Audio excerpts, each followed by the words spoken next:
La semaine, ce sera un peu plus de 250 aides à domicile qui seront licenciées dans le département. 17 associations locales de l'ADMR ont déposé le bilan et sont en cessation de paiement. Pour Mireille qui travaille sur le secteur de Marcilly, l'annonce a été faite la semaine dernière. Très inquiète pour moi, pour mon avenir, puis aussi pour les bénéficiaires, surtout les personnes les plus dépendantes. Après, j'attends les propositions, s'il y en a. L'explication est financière. Depuis 2008, l'ADMR connaît des déficits, 800 000 € l'an passé. Nous, dans l'aide à domicile, on fait face absolument à cette restriction générale au niveau des financements. Et aujourd'hui, elle conduit à certains dépôts de bilan parce que des associations sont insolvables.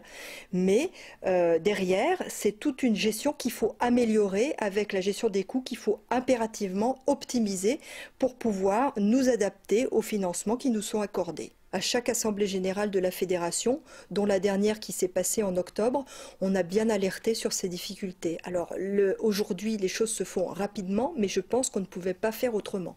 Avec le vieillissement de la population, le problème est national.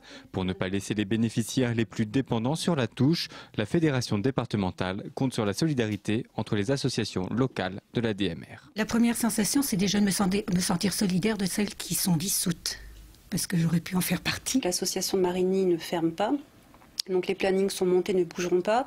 Par contre, on va arriver en renfort sur les associations qui vont déposer le bilan, donc on va aider principalement les gens en grande nécessité. Cette solution est provisoire, elle ne devrait durer que 2 à 3 semaines. Il y a quand même des personnes qui ont absolument besoin de leur service.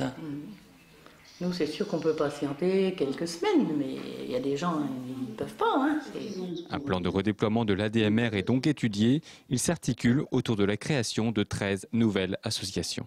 13 nouvelles associations qui vont mailler l'intégralité du territoire de l'Aube et qui vont rendre le service à tous, voire même développer de nouveaux services. L'objectif, c'est effectivement de faire paraître des nouvelles offres d'emploi et puis de recruter sur les nouvelles associations des salariés qui, auparavant, effectivement, faisaient partie d'autres associations si elles souhaitent revenir à l'ADMR.